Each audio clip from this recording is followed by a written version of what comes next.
अस्सलाम वालेकुम रहमतुल्लाहि बरकातहू। टीटी और सीटी एग्ज़ाम के लिए सब्जेक्ट उर्दू, इसमें जो है ग्रामर पार्ट में आज मैं आपके लिए जो है तीसरा वीडियो लेकर आई हूँ, तो वक्त ज़ाया ना करते हुए समझें।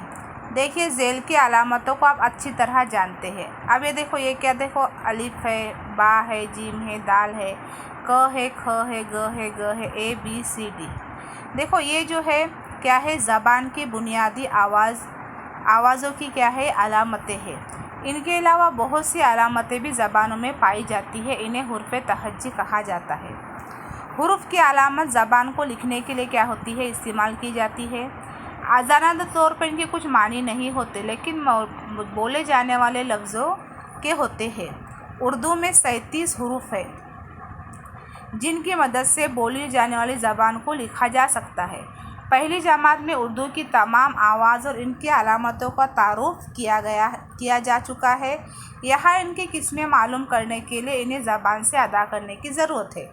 अब देखिए, यहाँ पर जो हुर्फ़े तहज्जी है, इसको क्या करना है, आपको अदा करना है। जैसे कि ब, भ, प, फ, त, थ, ज, झ, च, छ, क, ख, है ना, ड है, द है, ड है, र है, ज है, स है, श है, ल है, म है, न है।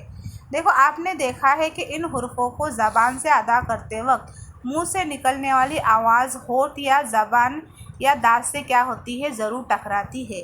ऐसी आवाज़ों को हुर्फ़े सही कहा जाता है। यानी हुर्फ़े सही यानी ऐसे हर्फ जिनको अदा करते वक्त मुंह से निकलने वाली आवाज़ होठ या ज़बान या दाँत से टकराती है। जैसे कि ब, प, त, ज, छ, क, है ना, द, ड, ल, स, श, म और ये न। तो ये जो हर्फ है, ये जो इतने हर्फ है, ये क्या कहलाएंगे, हुर्फ़े सही कहा जाता है। अब कहा गया है कि इन आवाज़ों को अदा कीजिए, जैसे कि आ, ए, ओ, ई। इन आवाज़ों को मुँह से अदा करेंगे तो आवाज़ ज़बान, दाँत या होंठ वगैरह से बिल्कुल नहीं टकराती। ऐसी आवाज़ों को उर्दू में अ, व, ई से लिखा जाता है। ये तीनों अलामतें जो है हुर्फ़े इल्लत कहलाती है। इनके लिए कभी ज़ेर, ज़बर और पेश से भी काम लिया जाता है, जिनके बारे में हम जो है पहले मालूम कर चुके हैं। अब मालूम हुआ कि हुर्फ़े तहज्जी की 2 किस्में हैं। इससे ज़ेल की मिसाल से समझा जा सकता है। मसलन काम में क और म हुर्फ़े सही है और अ जो है ये क्या है, हुर्फ़े इल्लत है। इसी तरह लफ्ज़ दोस्ती, तो दोस्ती में द, स, त ये क्या है, हुर्फ़े सही है और व और ई जो है ये क्या है, हुर्फ़े इल्लत है। समझ में आया? तो याद रखना चाहिए कि हुर्फ़े तहज्जी में जो है कितने किस्म होती है, 2 किस्म। पहली किस्म है हुर्फ़े सही और दूसरी है हुर्फ़े इल्लत। तो हुर्फ़े इल्लत कौन से आएंगी, है ना, अ, व और ई। तो अ, व, ई ये जो अल्फाज है ये क्या कहलाते हैं, हुर्फ़े इल्लत कहलाते हैं। उसके बाद नेक्स्ट देखेंगे,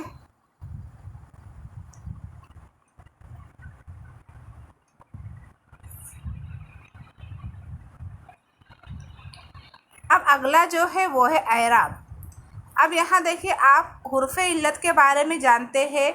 एक बार फिर देखो, आ, ए, ओ, ई को अदा जब करेंगे तो आपने क्या महसूस किया, यानी इसकी आवाज़ें किसी कदर तवील यानी लंबी होती। जैसे किताब में, है ना, किताब में ता है, पिंजरे में रे है, कोई में को है, खुशबू में बू है, बिल्ली में ली है। इन अल्फ़ व लफ्ज़ों की जब हम आवाज़ पर तवज्जो देंगे तो अब में रस में र, अन में दिन में द, उधर में ऊ, सुबह में सू, र, द, स पर जो अलामत लगाई गई है वो आ, ओ, ई से मुख्तसर है। तवील आवाज़ों को ए, ओ, ई से क्या होता है, ए, व और ई से क्या होता है, लिखा जाता है। जबकि मुख्तसर आवाज़ों के लिए हमने कुछ अरबी अलामत तय की है। इन्हें ज़बर और पेश कहा जाता है, जिन्हें ऊपर की पहली और तीसरी मिसालों में ज़ाहिर किया गया है। इन अलामतों को क्या कहते हैं, एराब कहते हैं, है ना। यानी क्या कहा गया है, एराब यानी क्या। तो देखो, उर्दू में जो है अ, र, द, स, देखो अ, र, द, स पर क्या की गई है, जो अलामत लगाई गई है, तो इन अलामत को क्या कहते हैं, एराब कहते हैं। जैसे ना अब अब रस रस है ना, जैसे र पर ज़बर है, उसके बाद अ के नीचे जेर है, इन है, द के नीचे जेर है, दिन है, पे पेश है, ऊ है, तो ये सुबह में सू है। तो ये जो तमाम जो अलामतें हैं ये क्या कहलाती है, एराब कहलाती है। नेक्स्ट देखेंगे,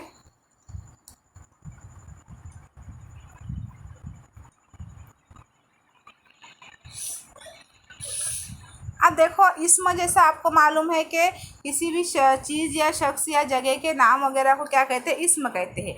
अब देखो इसमें हमको पढ़ना है वो है इसमें अददी। तो देखो इसमें आम की पहचान और इसमें ख़ास भी हमने देखे हैं ना, इससे पहले आम और ख़ास मालूम है आपको। जैसे कि अगर आम कहेंगे तो जैसे ये है ख़ास की मानी कहेंगे तो देखेंगे कि अकबर, तो अकबर क्या है है ना। लड़का, तो लड़का क्या होगा, आम होगा। तो इसमें आम और इसमें खास आप जानते हैं। अब देखेंगे इसमें अददी। देखो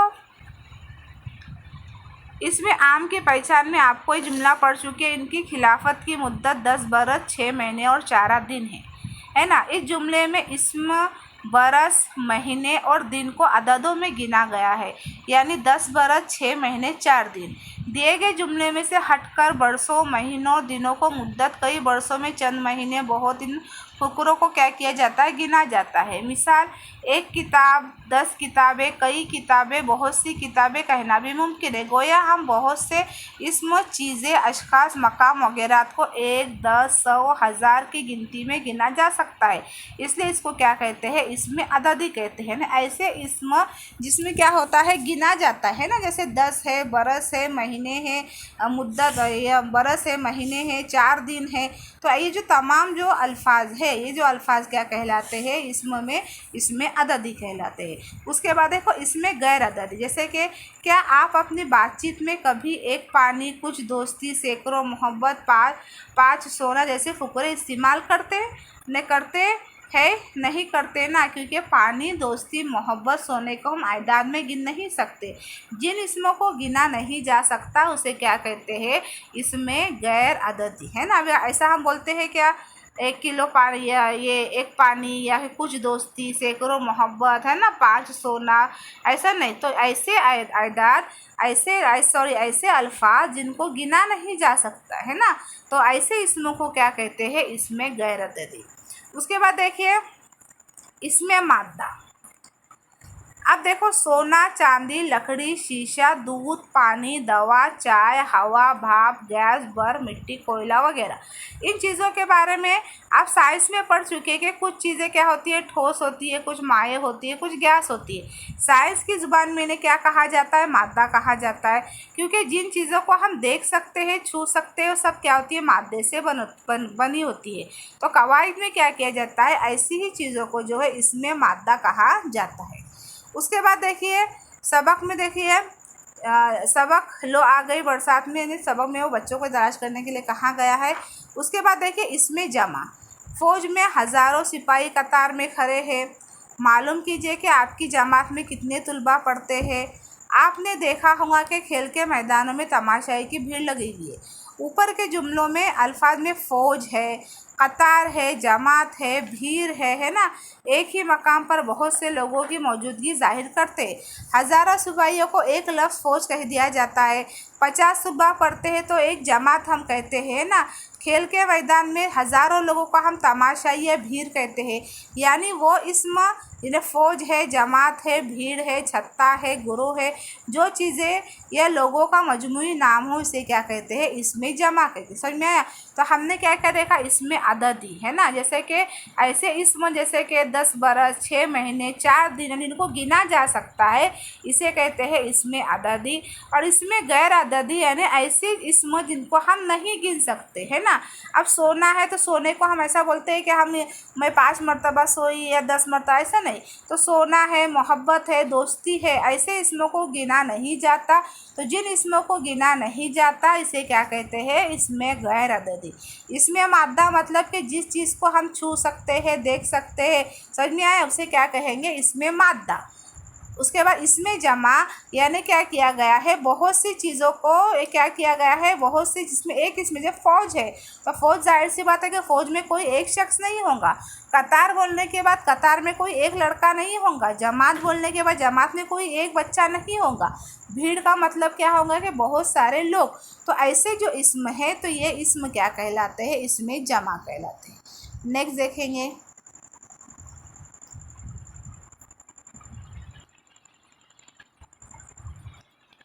अब अगला जो है वो देखेंगे इसमें कैफियत। अब इसमें कैफियत यानी क्या, देखो इन जुमलों को खत कशीदा लफ्ज़ पर तवज्जो दीजिए। वो बेताबी से इधर उधर दौड़ रहे हैं। मरीज़ कमज़ोरी महसूस कर रहा है। लड़का बेचैनी से इंतज़ार कर रहा है। पहरेदार खुशी से फूला न समाया, वो बड़ी बहादुरी से ले। तो देखो हम जो है किसी जगह या शख्स के नाम को इस्म कहते हैं, आपको मालूम है।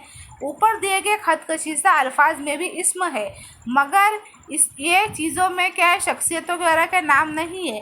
इन इस्मों की हालत को सिर्फ आप जहन से समझ सकते हैं, महसूस कर सकते हैं। तो जिन इस्मों को हम क्या कर सकते हैं, जहन से समझ सकते हैं या महसूस कर सकते हैं, ऐसे जुमले को क्या, ऐसे जो इस्म है वो इस्म क्या कहलाते हैं, इसमें कैफियत। जैसे ना बेताबी से इधर उधर दौड़ रहे हैं, तो बेताबी क्या है, दौड़ने वाले की हालत या कैफियत का क्या होता है, पता चलता है ना।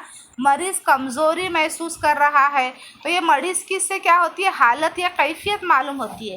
पहरेदार खुश है, तो खुशी से, ये खुश होना इसकी क्या है, कैफियत या हालत है। तो ऐसे इस्म जिससे क्या होता है, कैफियत या हालत क्या होती है, मालूम होती है, उन इस्मों को क्या कहते हैं, इसमें कैफियत कहते हैं। ठीक है, उसके बाद नेक्स्ट देखेंगे हम,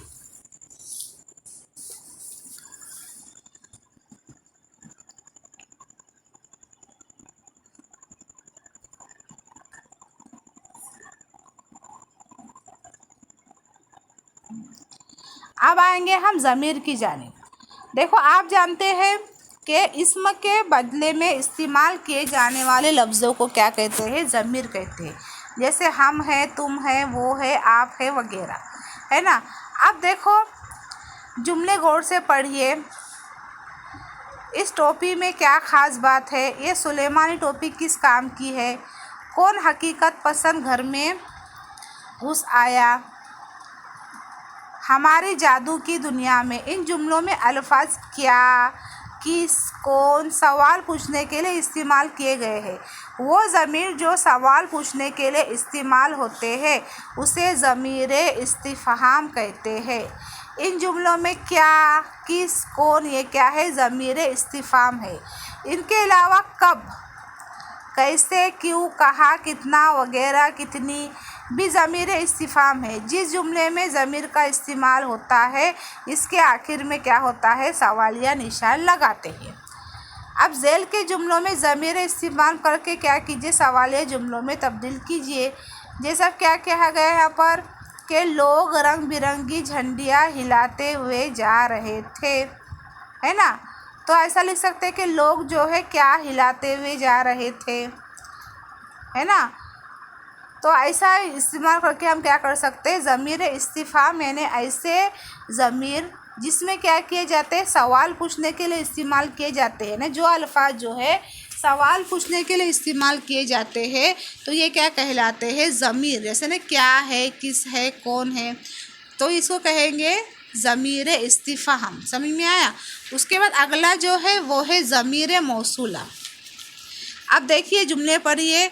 ये घड़ी शीशे की एक नलकी थी जो दरमियान से इतनी पतली होती कि दो हिस्सों में बटी नज़र आई। आपके सामने वो चीज़ रखता हूँ जिससे आपको ज़रूरत है। ये टोपी जिसे पहनकर आदमी गायब हो जाता है कागज़ की है। उसके बाद देखेंगे इन जुमलों में जो, जिस, है ना, जैसे ज़मीर मौसूला है, ये अल्फाज अपने से पहले के आने वाले जुमले के हिस्से के बारे में क्या करते हैं, मज़ीद मालूमात देते हैं। यानी ऐसे अल्फाज जो पहले से आने वाले जुमले के हिस्से में के बारे में क्या करते हैं, मज़ीद मालूमात देते हैं। इसे क्या कहते हैं, ज़मीर मौसूला कहते हैं। आई बात समझ में। उसके बाद नेक्स्ट देखेंगे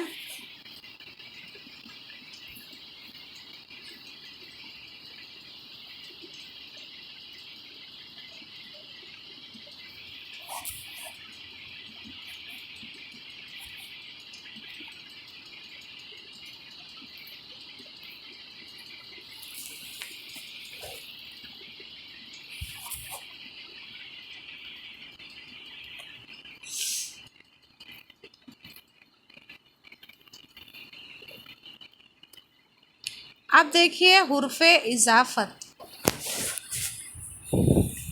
देखो जेल के जुमले पढ़ो। ये जंगली जानवरों का मामन है। वहाँ आप किले की वीरानी के सिवा कुछ भी नहीं। मकानात बच्चों के खिलौने की मानद दिखाई दे रहे हैं। तो देखो दर्जे वाला जुमले में जानवरों का मामन, किले की वीरानी, बच्चों के खिलौने, इन फिक्रों में दो इसमों को क्या कर दिया गया है, जोड़ दिया गया है। दोनों जोड़ने के लिए हुर्फ जो है का, की और के का क्या किया गया, इस्तेमाल किया गया है। तो का, की जैसे जो अल्फाज है इसको लफ्ज़ों को जोड़ को, इस तरह के लफ्ज़ों के जोड़ को क्या कहते हैं, इजाफत कहते हैं। अब देखो दूसरी मिसाल, मकान का मालिक है ना, बच्चे की किताब। तो मकान और मालिक, तो इसमें का क्या किया गया है, इस्तेमाल करके दो इसमों को क्या किया गया है, जोड़ा गया है। बच्चे की किताब, तो की ने क्या किया, बच्चा और किताब, ये दोनों इसमों को क्या कर दिया, जोड़ दिया। खेल के उसूल, बाग का दरवाज़ा, इनकी बातें, फूलों के रंग वगैरह। इजाफत में हुरूफ का, की, के क्या कहलाते हैं, हुरूफ इजाफत कहलाते हैं। का, की, के से पहले वाले आने वाले अल्फाज को क्या कहते हैं, मज़ाफ़ अलिया कहते हैं। इनके बाद आने वाले अल्फाज को मज़ाफ़ कहा जाता है।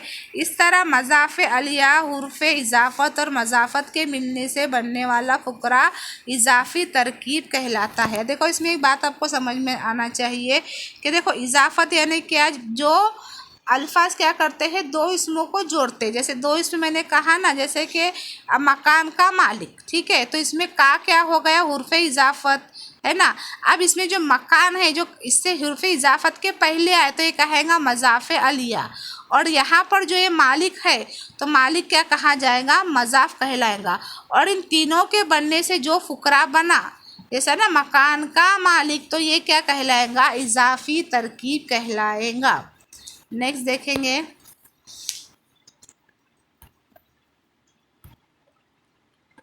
हाँ अब देखिए एराब, तशदीद, तनवीन और जज़म। इन अल्फाज को बुलंद से पढ़िए। अब्बा, रस्सी, लट्टू, चक्की।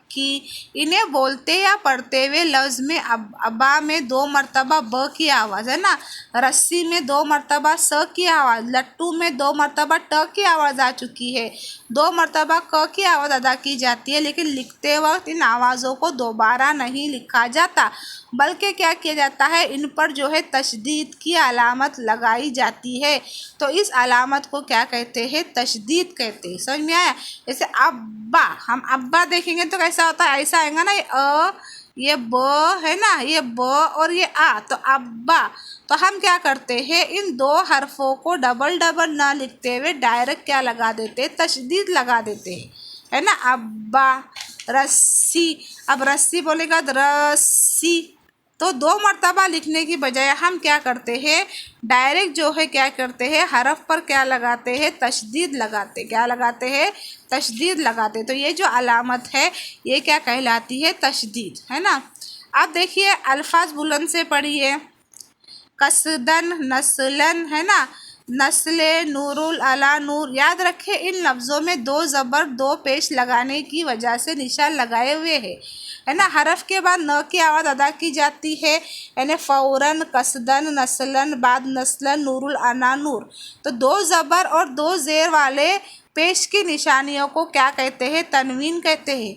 उर्दू में ज़्यादातर 2 ज़बर की तनवीन इस्तेमाल की जाती है। तनवीन समझ में आया आपको कि 2 ज़ेर और 2 ज़बर और पेश की निशानियों को क्या कहते हैं, तनवीन कहते हैं। उसके बाद अगला जो है वो है जज़म। अब आप पढ़ चुके हैं कि लफ्ज़ों में हुर्फ़ इल्लत है ना, अ व ई के अलावा एराब, ज़ेर, ज़बर और पेश की अलामतें भी इस्तेमाल की जाती है। जैसे रस, दिन, बुत में पहली आवाज़।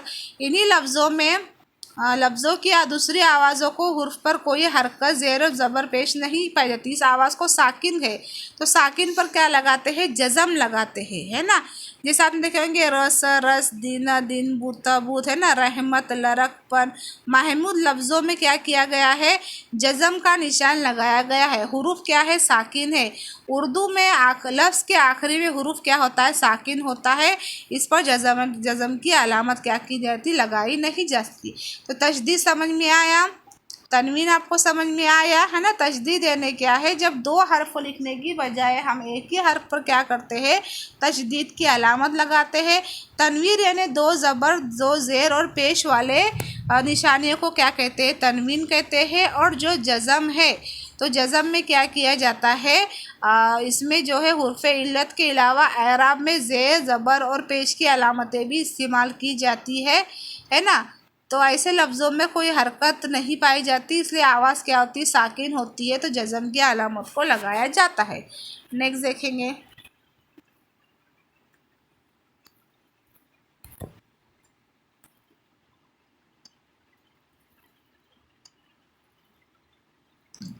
आप देखिए नून गुन्ना या नून वसली, इन अल्फाज को गौर से पढ़िए। लोगो, जादूगरों, बच्चों, निगाहें, रोशनियाँ, जाए, है ना, हूँ, यहाँ।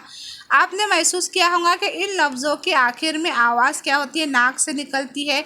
ऐसी आवाज़ को गुन्नाई आवाज़ कहते हैं, और जिस हुरूफ से इसे लिखते हैं वो नून गुन्ना कहलाते हैं।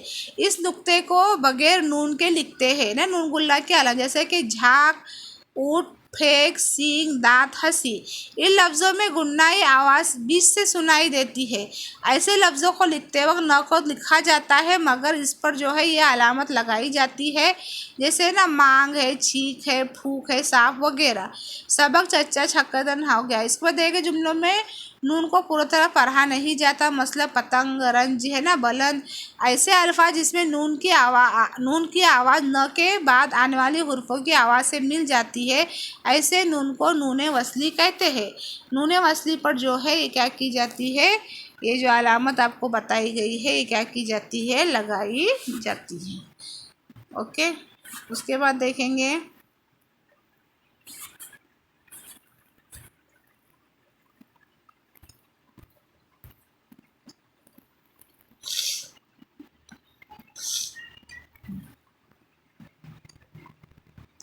आप देखिए मुरक्कब अल्फाज, इंशाल्लाह जो है नेक्स्ट वीडियो में हम इसे कंटिन्यू करेंगे। अल्लाह।